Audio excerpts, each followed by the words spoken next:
On this episode of In the Fight, the Air Force combines live training and virtual training into one major exercise. Service members ride home from Operation Atlantic Resolve in the longest convoy since World War II. Global Strike Command trains for nuclear deterrence. The California National Guard gears up for wildfire season. And civil affairs soldiers in Djibouti make sure local kids get a kick out of soccer.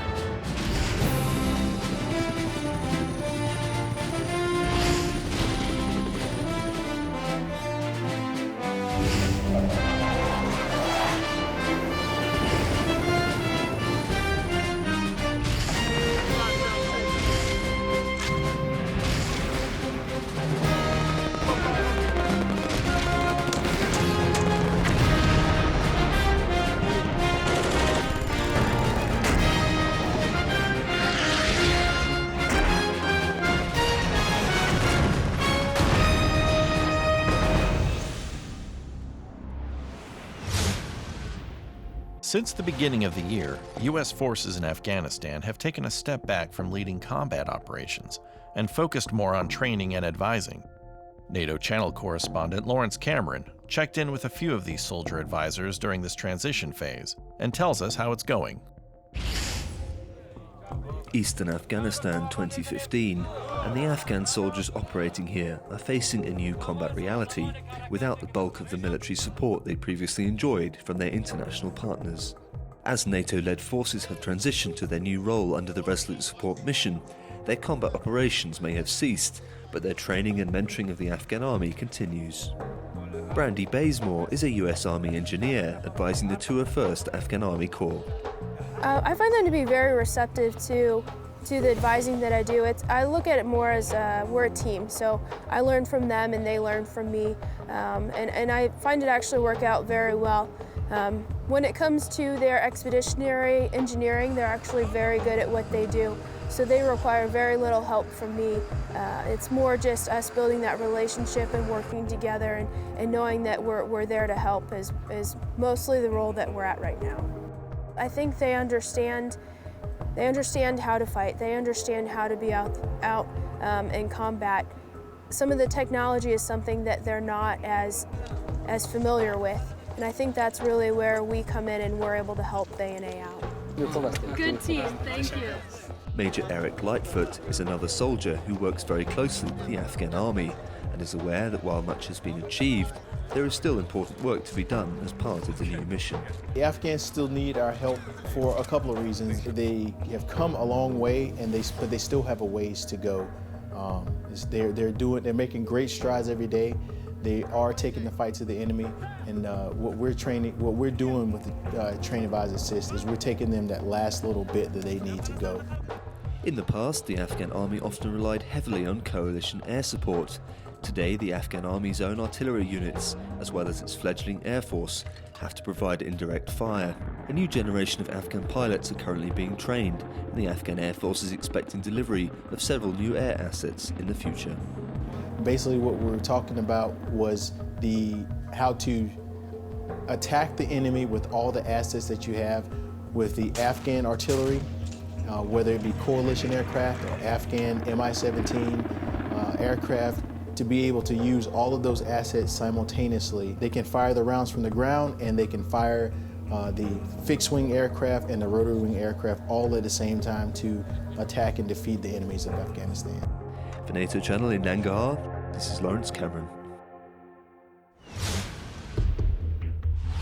Virtual training is an increasingly effective and efficient means for troops to gain real-world experience around the globe. Combining virtual training with the Air Force's largest annual live exercise opens up a whole new level of experience, cooperation, and participation. Airman First Class Taylor West brings us this story. Red Flag has been an elite training event for 40 years, and now, with the second Red Flag of 2015, warfighters will be experiencing a whole new level of training. General Walsh has a vision for where live virtual constructive training should go for the Air Force, and we looked at it as an opportunity for us within the U.S. Air Force Warfare Center to get after General Walsh's vision by combining the world's premier live training exercise, which is Red Flag, which occurs at the tactical and operational level, with arguably the Air Force's best virtual training, which is Virtual Flag. Live training means just what it sounds like, aircraft physically flying over the airspace going through their missions. Virtual training means simulated missions and threats. These virtual players are integrating into Red Flag with the help of Kirtland Air Force Base. The importance of virtual integration is that Red Flag can now provide warfighters with simulated aircraft participation from all corners of the United States. The best way that I've heard it explained, it's sort of like an Xbox One in the sense that if they're there in Kirtland, they have the ability to hook up with arguably anyone that they want throughout the entire world. Combining Red Flag and Virtual Flag, a concept from about a year ago, creates a constructive environment for all players from participating bases.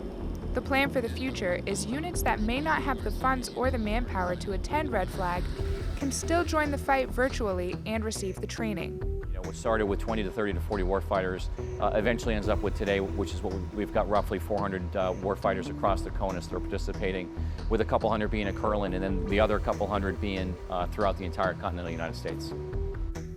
This change to Red Flag has the potential to impact much more than just Nellis Air Force Base. The hope is for this exercise to grow into an event that the whole world could participate in, giving Allied forces the chance to connect over the United States and beyond.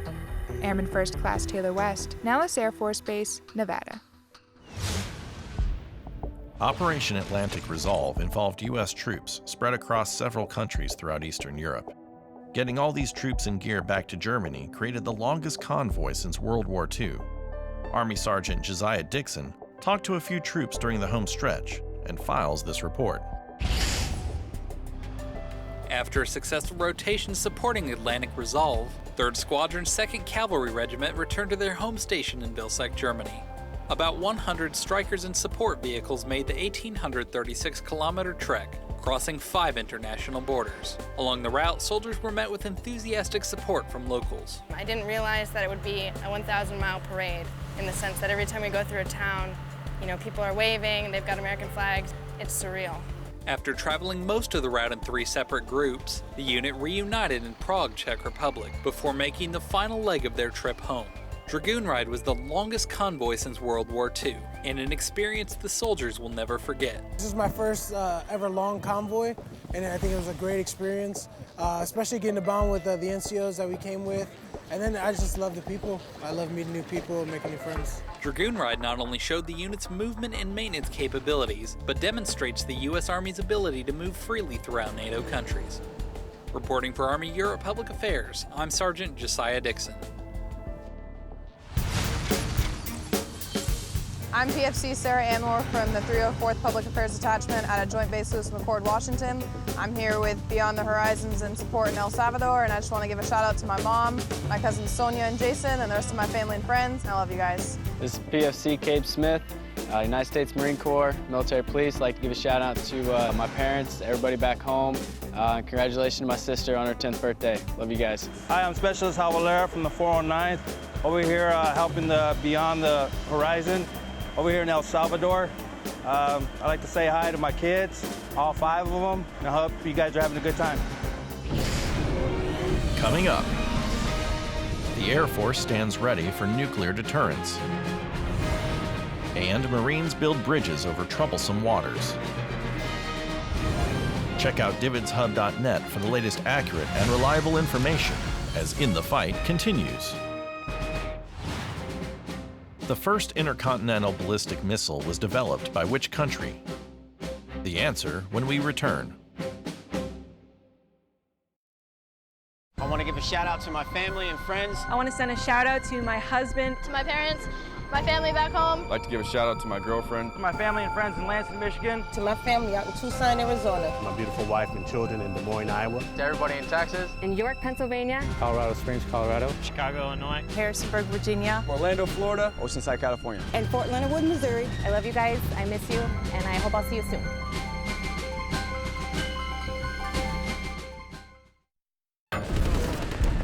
From combat-related stress to the day-to-day stressors of life. This package are going to be completed.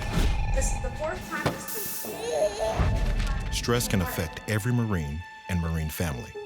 The De-Stress Line provides anonymous counseling for Marines and Marine families when it's needed most.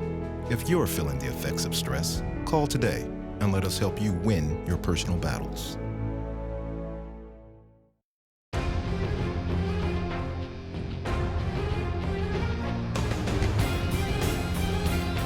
Five oceans.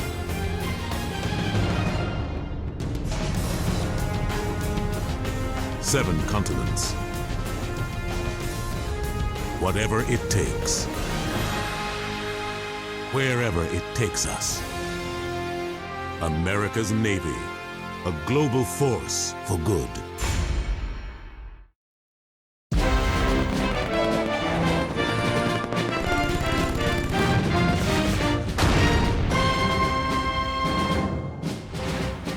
The first intercontinental ballistic missile was developed by which country?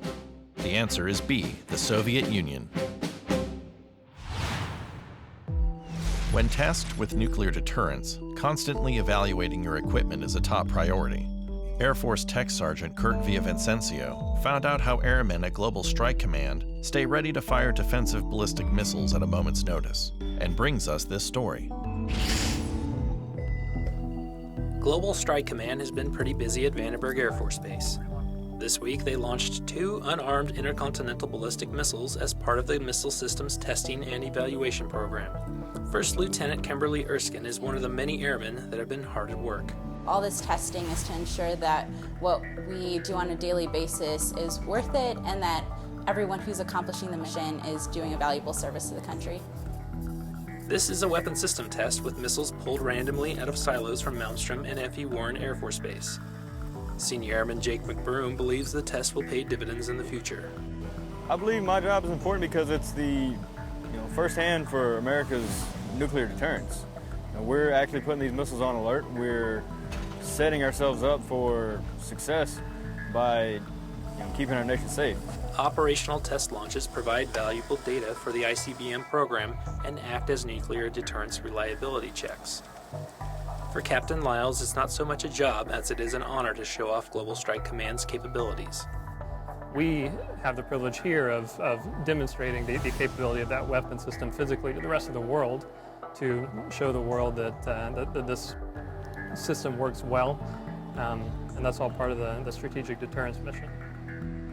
The 2 unarmed missiles successfully traveled over 6,000 miles away to a test range near the island of Guam. Reporting from Vandenberg Air Force Base, I'm Technical Sergeant Curtis Villavicencio. Eagle Resolve is the premier exercise between the U.S. and Gulf Cooperation Council nations around the Arabian Peninsula.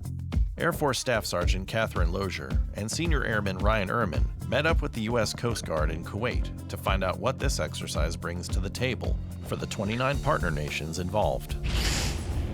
So the MSRT is integrated as part of the Special Operations Command Central's component to Eagle Resolve 2015. So we're involved in the various Special Operations Forces final training exercises. So there's a couple different elements to the exercise. You have a VBSS portion, a land warfare portion, and a combat search and rescue portion. So our elements are integrated with other elements of the Special Operations Force community. I think the most valuable lesson we've learned out here is the value of the face-to-face communication and the working together. You can't do that through VTC, you can't do that through phone calls. You actually have to be over here and work with your Kuwaiti or partner force counterparts to develop that rapport and establish that relationship that, who knows, maybe months, maybe years, maybe tens of years before it actually ever comes to fruition. But establishing that ground level between the actual people who are going to be executing operations throughout the region is probably the most important aspect that exercises like this serve to improve. I think this has been a phenomenal exercise. That's been a great opportunity for, you have multiple different, you have every service from the United States military working together, and then you have 29 different countries working together to, achieve similar objectives, and obviously that takes a lot of work for a lot of different people, but I think it's been a phenomenal opportunity for us to work with our Kuwaiti partners.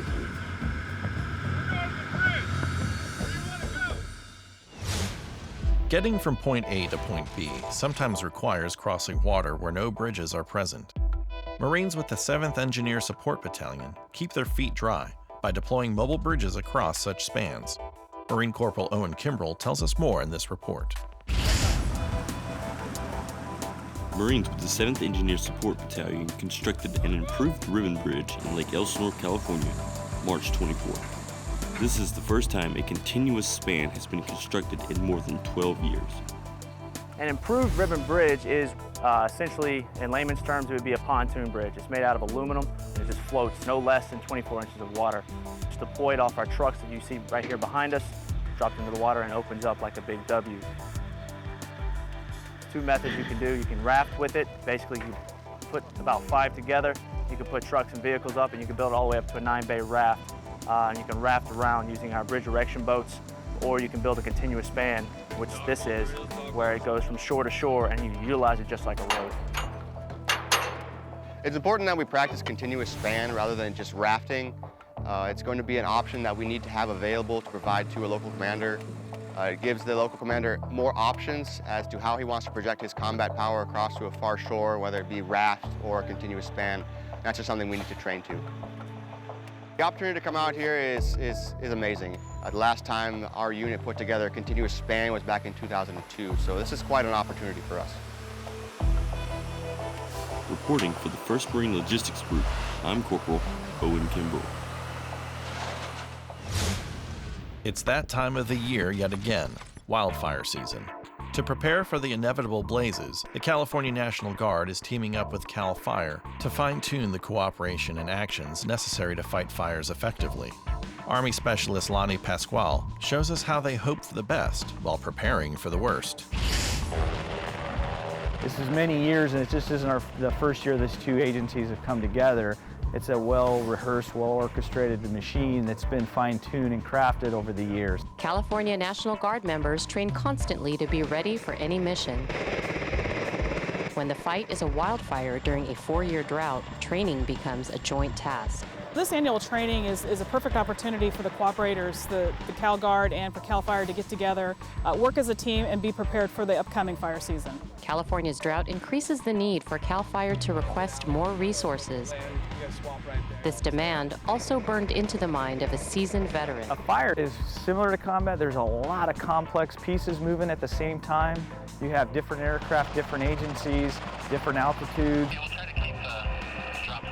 The need for strong relationships makes the training of 200 personnel vital in preparation for an expected fiery season. To be able to call on the Guard whenever we need them, when a wildfire strikes, is very imperative. Even though the purpose of both agencies is to prepare for the worst, they are ready to be thrown into the fire. We're ahead of the game and we're ready to go. It's one of those things that you just hold your breath and pray it doesn't happen. For the 69th Public Affairs Detachment, I'm Specialist Lonnie Pasquale. This is PFC Grand out here in El Salvador with Beyond the Horizon from the 409th Engineer Brigade down in Colorado. I want to give a shout out to my friends and family back home. My name is Lance Corporal Gross, Marine Corps Military Police. I'd like to give a shout out to my family back home, family and friends. I love you guys. I'm Specialist Reyes Molina with the 451st Civil Affairs Battalion. I'm here with Beyond the Horizon for El Salvador in support. And I just want to say a shout out to my family. I love you and I miss you. Coming up, soldiers in Djibouti help local children get a kick out of soccer.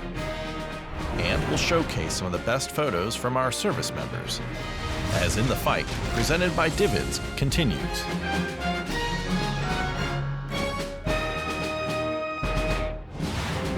Djibouti is the 3rd smallest country on the African continent. Which 2 countries are smaller? The answer when we return.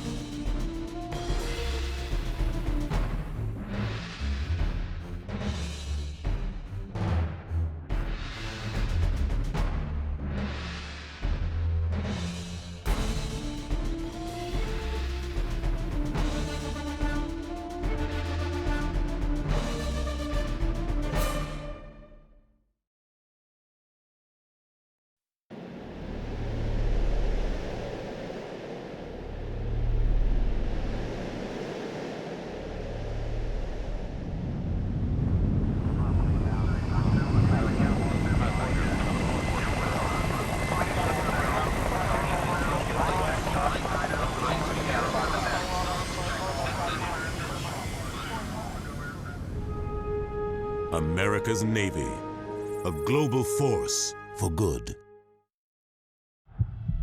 When you put on the uniform, you are held to a higher standard. A lot of times, you're not going to know what's going to be thrown at you, so you need to be ready for anything. Stress can affect every Marine and Marine family. It's very hard for me to have a career when we're always moving around. We have the same bills that everybody else does. And you never want to let your staff NCOs down. The De-Stress Line provides anonymous counseling for Marines and Marine families when it's needed most. It takes courage to ask for help. Call today and let us help you win your personal battles.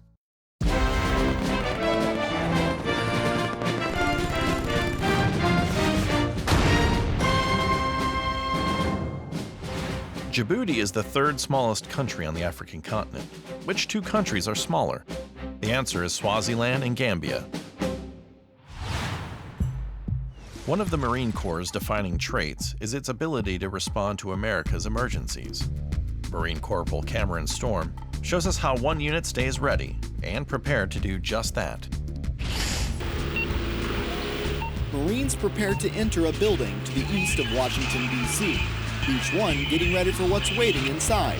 But these Marines are going in to fight a less traditional enemy, one that doesn't hold a weapon. Secondary IEDs, you're looking for anything dangerous, and you're looking for victims. You yell, try to see if you can verbally engage with any victims.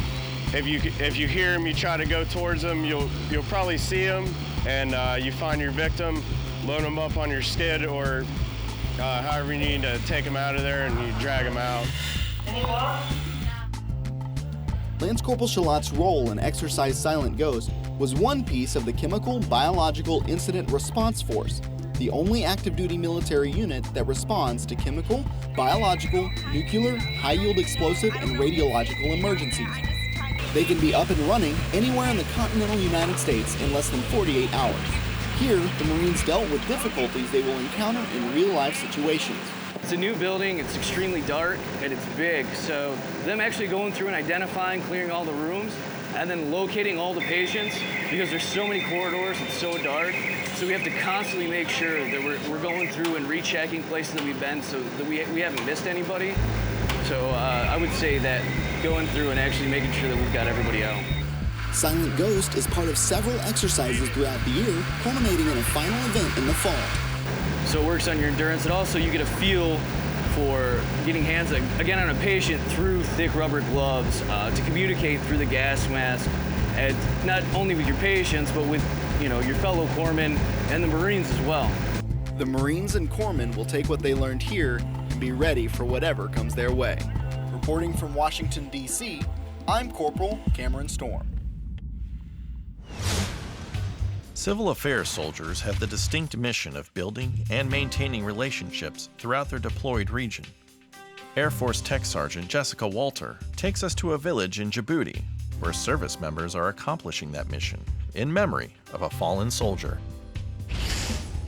Soldiers with Charlie Company 407th Civil Affairs Battalion, assigned to Combined Joint Task Force Horn of Africa, brought smiles to the faces of children throughout the village of Damerjog, Djibouti this month. The team passed out more than 30 soccer balls on behalf of a U.S. organization called Kick for Nick. Kick for Nick is an organization that was started for Private First Class Nick Medeiros, who on his way home in Iraq wanted to bring soccer balls back to the kids of Iraq to hand out to them. Before he could do that, Nick was killed by an IED.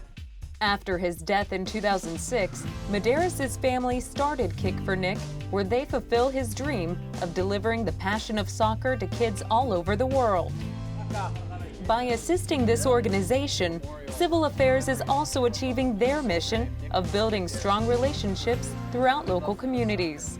An event like this is important for us and just important in general because, one, it's not only that we're able to conduct our mission here in HOA, that's always number one, but just knowing that we're able to pass on a legacy and also to work with the kids and the people of different countries and cultures. It's an experience that me and my team, we look forward to every day.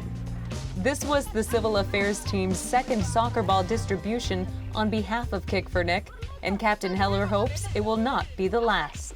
Reporting from Damerjog, Djibouti, I'm Technical Sergeant Jessica Walter. DVIDS is a 24/7 operation that provides a timely, accurate, and reliable connection between the media and the military serving worldwide. Through a network of over 200 portable satellite transmitters around the globe and a distribution hub in Atlanta, Georgia, DVIDS gives you access to the front lines with live and archived broadcast video, still imagery, and print products. Visit our website at dvidshub.net and search through our enormous video and photo library. Register on our website to gain complete access to high-definition content, along with breaking news alerts and webcasts from top military officials. For questions or comments about In the Fight or DVIDS, you can email us at ondemand@dvidshub.net or follow us on Twitter and Facebook. As we close, we feature some of the best photos that DVIDS has to offer as we listen to Eddie Horst's composition, Pangea. See you next time, In the Fight.